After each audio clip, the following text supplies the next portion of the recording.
Hi, I'm Will from Venture to Rome, and it's fall here in Idaho, which means the kids went back to school, the family vacations are over, the campgrounds are empty, and the mountains are calling your name. It is a great time of year to go exploring and camping. But there's one pretty significant obstacle, and that is it gets cold at night. So I'm going to talk to you about some practical tips on staying warm in both shoulder seasons like the fall and in the winter.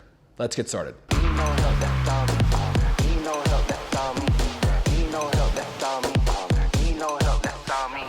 So first, I'm going to cover some concepts that apply to all types of outdoor cold weather activity. It doesn't matter if you're camping in a rooftop tent, in a ground tent, hiking, just being outside in the cold, these concepts will come in handy. Then I'm going to walk you through some practical recommendations on gear, how to use it, when to use it, and so that you can walk away from this video with some real usable tips and usable ideas. The first concept I want to talk to you about might be the most important, and that is moisture management. Staying dry when it is cold outside is critically important. And there's a few different ways to think about it. One is managing your body's moisture. And that basically means dressing with the appropriate amount of layers depending on how much activity you're doing outside and how cold it is outside. So even when it's really cold, if you're doing something that's physically demanding, you're probably gonna wanna wear less layers because your body's gonna be generating a lot of heat and you don't wanna sweat. You wanna stay dry if possible. You may wear more layers if you are around camp, maybe making dinner or moving around, but not really strenuously moving around. Your body's not gonna generate that much heat. And so that's when you might put on some bigger layers. And I will go through different kinds of layers and what they look like and give you some recommendations on that. But managing your body's heat is very important. The next is managing the moisture in your tent. Now you can generate a ton of moisture in the air just by breathing in your tent. And if your tent isn't properly ventilated, not only will you get condensation on the walls, but you may get condensation on your sleeping bag, which basically ruins its ability to keep you warm at night. So even though it seems counterintuitive, venting your tent properly on a cold night will actually help keep you warmer than if you zip it up tight and try to keep all that heat in. That is gonna cause condensation, that could cause a wet sleeping bag, and that will cause a very, very cold night. So moisture management, and I'll get into more on how to do that, but moisture management is critically important. The second concept I think is really important to understand is R value. We hear this word R value thrown around a lot, but I worry that people don't know what it means. So I'm gonna break it down for you as simply as I can. R value is basically the insulation level of any single layer. So if this is your layer, does it stop the cold from coming through, or does it stop the heat from coming through? And how much does it stop it from coming through? So a higher R value means that if it's really cold down here, it does a good job of stopping that cold from passing through that layer. A low R value means that it comes through really quickly. So what the temperature is on one side is quickly what the temperature is on the other side. So when you're camping in the cold, you basically want high R value layers below you. The ground is your worst enemy. Whatever you're sleeping on top of is like your worst enemy. So for ground tenters, that's the ground. It's always very cold, could be freezing. For rooftop tent campers, that is oftentimes an aluminum box that is our rooftop tent, and aluminum has a terrible R value. Your sleeping bag is compressed with you sleeping on top of it, so its R value is diminished. It's not insulating you very well when you're sleeping on top of it. And then whatever's below you is conducting that cold up from the ground or from your, from your aluminum shell or whatever you're sleeping on, and that can make you very, very cold. But there are some ways to increase your R value, or to at least understand your R value, so that you can sleep warm and cozy at night. Okay, R value exhibit number one. This is a Pendleton, basically like a picnic blanket. And putting this down underneath your sleeping bag, whether you are in a ground tent or in a rooftop tent, will give you one more layer of R value to stop that cold from coming through. So put this down, then put your sleeping bag down on top of it, and you will be warmer at night. This can be applied in a lot of different ways though. I've seen people throw cardboard down on the ground to increase the R value. So there's lots of ways that you can do that. This is just one example, and you could fold this over on itself. Maybe this blanket is, if you're just by yourself, fold that bad boy over, now you got 2 layers, right? And that's gonna help keep you really warm at night, even if you don't have like a heater in your tent or something. The last concept that I wanna talk about before I move into some gear and tips is that your only source of heat, unless you've added an additional heater or something, your only source of heat is your body. And understanding how that works can be helpful when you're trying to stay warm and it's cold outside. So number 1, stay hydrated. If you are hydrated, you will be warmer. Your body will be better insulated, it'll be working properly, and it'll be able to maintain its heat better. Number 2, eat. Don't skimp on your meals when it's cold just because maybe cooking food isn't as fun because your hands get cold or whatever. Eat that food because your body will warm itself when it's digesting that food. In fact, some people say you should eat fatty foods because it takes longer for your body to break those things down, therefore creating more body heat and keeping you warmer when it's cold. But the bottom line is don't go hungry and don't go thirsty when you're out in a cold weather situation. The last thing related to your body and food is that if you gotta go to the bathroom, go to the bathroom. Your body will redirect energy in holding onto that waste, whatever it might be, versus you get rid of it and it goes back to staying warm. So that means if you wake up in the middle of the night and you gotta go to the bathroom, I'm telling you, you should go. Even if it means getting cold and going out and going to the bathroom, coming back. You will sleep warmer once you have done that than if you just kind of ignore it and think that you shouldn't because you wanna stay warm. So let your body do its thing, keep it totally regular, keep it hydrated, keep it fed, and you will stay warmer. Okay, let's talk layering. This is critically important when you're trying to stay warm and it's cold outside. And so I'm gonna walk you through the 3 different types of layering. All this is designed to keep the heat from escaping your bodies. Remember I said your bodies are your only source of heat? Well, layering helps keep all that heat in even when it's really cold outside. So there's 3 types of layers. There's base layers, mid layers, and outer layers or shells. And so I'll walk you through what each of those are and what they look like. So base layers, so important. Think of them like a second skin. Here's a pair of base layer pants that I wear. I probably get a new pair every year. Here is a base layer shirt. It seems kind of flimsy. You're like, well, how's that gonna keep me warm? But think of it as just a second skin. It's just like another layer that increases the R value closest to your skin, helps keep that warm air in, and they make a huge difference. I get these at Costco every year. We ski a lot in our family, so we're constantly getting base layers and stuff. And I'm constantly wearing these things out camping. Like I just found a hole here from an ember from a fire that has burned through these. So time for new ones. I think they cost 35 or 50 bucks or something at Costco. If you don't have some, get them. If you have some with holes in them, replace them. Now let's talk about mid layers. Mid layer is where a lot of your warmth comes from and where there's a lot of variation in what you can do. So this is where, like, if you're more active, you might wear a different mid layer than if you're not very active. So let me show you this. I really love this as a light mid layer. So if I'm out moving around, or if it's just not that cold outside, I'll wear this. It's almost like a base layer, but it's like ribbed with fleece on the inside. So it has actually extra R value. It keeps you pretty warm. But it's light enough and stretchy so you can move in it really easily. It lets the heat escape. That's why it's ribbed. It's got like ribbed fleece, and so the heat can escape if you're working hard. It zips all the way up over your mouth, like if you want to just kind of like hunker down and keep your face a little warmer, it does that. So I really like this. This is from Mammoth. It's a European company. They make cold weather stuff. I like this one. So that's one level. Here's one that I use probably even more. This one is Eddie Bauer. I got it at the Eddie Bauer outlet.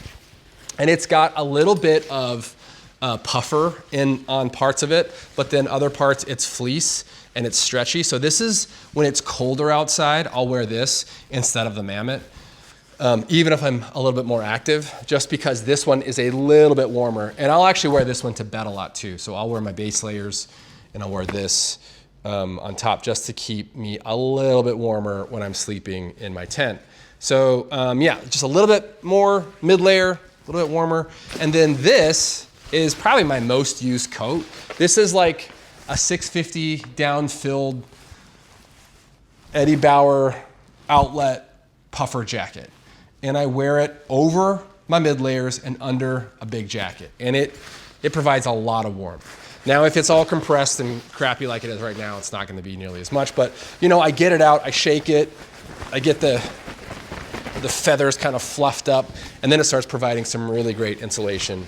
And so this is a great piece. I don't know how much it was. It wasn't very expensive. There's an Eddie Bauer outlet not too far from my house. Along with that comes socks. Take care of your feet. Get good wool socks. You don't need big, thick, fluffy socks. In fact, that's gonna make your feet sweat, and then you're gonna get cold feet. So get some good wool, like hiking socks, winter hiking socks. The great thing about these socks is like it'll wick moisture away from your foot, and you'll stay drier and you'll stay warmer. And you don't need a lot. You just need a good, a good sock. Again, I think I got these at Costco. This is called a balaclava. I would call these a baklava for a long time, which is delicious, but that's not what this is. Balaclava, and it's basically like a sock hat that covers your face too. So when you put this thing on and it's cold, you've got this tiny window to see through, and the rest is covered. And yes, you look like you're about to rob a convenience store, but when you're sleeping in your tent at night, it doesn't really matter what you look like as long as you stay warm. And this thing will seriously keep your heat from escaping your head. It's really, really nice. Okay, a couple more things in terms of layering. These are so important. When it's really cold outside, your hands are so important to take care of. And I don't know about you, but my hands will get painfully cold, and you need them to do things like light a fire to warm up, or turn your diesel heater on, or like boil your water. And it's really hard to do that when it's so cold outside you can't move your fingers and they're painful. So these little gloves from Mammoth, it's almost like a base layer for your hand. It's got a little bit of fleece on the inside, and they're really thin, so you can still actually use your hands to do a lot of stuff. But they have little grippers on your thumb and on your index finger, so you can still grip stuff really well. I use these all the time at camp, especially in the morning when I'm making coffee or something, putting these things on. My hands will still get cold, but I can still use them. And then when I really want to warm them up, I use this big thing. I just keep this glove on, put it inside of this. Look at that bad boy. Hold my coffee or my bourbon or my fork. It's kind of hard to do much with these things, but they keep your hands warm. So when your hands get super cold, make sure that you have some nice big puffy gloves like this. This is also from Mammoth, and it's just like their warmest glove. I don't know what it's called. It's made for like Arctic conditions, and it's great. So base layers, mid layers, outer layers. Let me show you a couple of really important outer layers that I use all the time. Okay, these things are some of my favorite pieces of gear because these things really allow me to be outside for a long time when it's cold and I'm not that active. An outer layer is going to be a layer that's generally waterproof. And so if you're in the middle of precipitation of some sort, it'll help shed that, and so it doesn't soak through and get you wet. It also is a windbreak, so typically these materials are good for handling the wind, not blowing your body heat away with the wind. And they can or cannot be insulated. For what I do, I like a big, huge insulated jacket. I think this is 650 or 850 fill. This bad boy is, again, from the Eddie Bauer outlet. I just got a Fall Raven version of this, and I haven't used it in cold weather yet, but I gotta tell you, I'm not sure it's gonna be that much better than this. I think this cost $300. Fall Raven one maybe was $700 or something. It's like really expensive. So I don't know that you need to spend a ton of money, but what I love about this is this fur hood. This thing comes down and it just keeps you so warm. You get this thing on. Let me just put it on here for you. I'm probably gonna start sweating as I'm talking to you, putting this thing on. All right, and you put this hood on, and I typically have like a baseball cap that keeps it like out of my face because it can kind of get down your face, but like get this thing on, cinch it down, and you are nice and toasty even when it's really cold outside. So this thing, it's the thing that I keep close to me and I wear when I'm around camp. I don't wear this to bed. I don't wear this when I'm driving. I don't wear this if I'm out like actively doing stuff. Like if I'm chopping wood at camp or something, I'm not gonna put this on. This is for like when I'm not moving around very much, or if it's really stormy or there's a lot of precipitation out there, I'll use that. So along those same lines, bibs, overalls. They are so nice. So like these things, this is a pair of Mountain Hardwear. Basically this is like maybe more of a skiing bib or overalls, but think about it, like it's got a little bit of insulation, okay? It comes all the way up to here, shoulder straps. It's keeping all of this heat in your body. It's another layer on top of your base layers and your mid layers that you wear under your big coat. And when you get all this stuff on together, you're good, dude. You're like, you can chill outside in pretty cold conditions for a long time, as long as you have boots. So let's talk about your feet here for a second. First, I'm gonna take these off. Whew. It's getting hot in my garage. Okay, so taking care of your feet is really important. We talked about taking care of your hands. Let's talk about your feet. Talk about socks, but I'm gonna show you some things. We're gonna go from like cooler weather to very cold weather in terms of what to do with your feet. So the first things I wanna show you are these North Face down slippers. I bring these up into the tent with me, and this is what I put on my feet whenever I climb down the ladder if I'm just going out and back really fast. I also will wear these just kind of like around town a little bit when it's cold. When winter starts to set in Boise, you might see me at the grocery store with these on too because they're so comfortable. The next level up from that would be insulated, waterproof boots like these. So these are more like a hiking boot.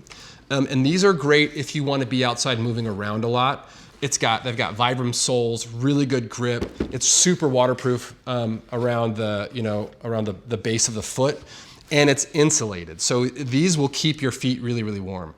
They have hooks here for gaiters. So if you're going to be in deep snow, you can wear leg gaiters, and it hooks on right there, which will keep all of this like snow from getting into the base of it and keep your feet dry. I got these at Cabela's for a hunting trip with my buddy Lance, and I wanna say they were $150, somewhere in that range. And I have had them for probably 4 years now, and they're going strong. I use them every winter. Okay, last and warmest are these. Now these I got last year. They're from a company called Baffin Boots.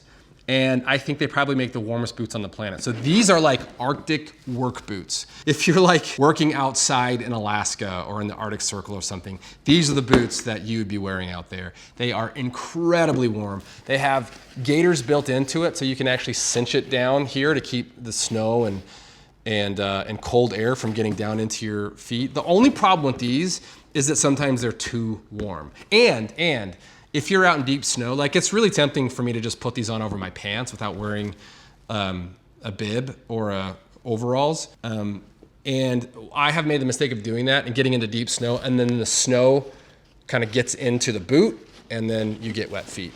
But let me show you, they've got these liners that actually have like incredible R value. They keep all the heat in, they reflect the cold out. And if they get wet, you can take these out and dry them, which I have done in my tent. And then they have this just really good sole on the bottom. It's not really good for being super active, but if you're just kind of getting out and walking around camp, or you just need something to keep your feet really, really warm, Baffin boots are as good as it gets. And if you really want to up your comfort game at camp, or even in your sleeping bag, I will sleep in this when it's really cold outside. This is called a Selka bag. And it's basically a onesie made of a sleeping bag. I mean, you zip it all the way up. It's got a hood on it. You know, you can walk around camp in this thing. It is really, really, really comfortable. And when it's really cold, I'll just wear this inside a sleeping bag, and I'll be so toasty all night long. Okay, we talked about layering, which is really important. But just as important as that for sleeping is having the right sleeping bag. So there's no real standards to how they rate the warmth of the sleeping bag. So I know people who have a negative 20 degree sleeping bag that's no warmer than my 0 degree sleeping bag. So it really kind of depends. You should aim 20 degrees below what you think you might be camping in. So if you think you're gonna be camping and it's about 20 degrees, then you should be getting a 0 degree bag, in my opinion. You can kind of mix and match. So if you don't want to go buy a negative 20 degree sleeping bag, or spend $1,500 on the Snowy Owl, I think is what it's called. The Snowy Owl by Feathered Friends or something like that. $1,400 for that sleeping bag, but it's like you can sleep in it when it's -60. If you don't want to do that, then just double your sleeping bags. You can put multiple sleeping bags together, put one inside the other. It's going to double up the insulation, double up your R value, and you can get away with some pretty cold conditions if you just bring a second sleeping bag. Bring some blankets. Sometimes if you got a big wool blanket, that's great to put under for R value and over you.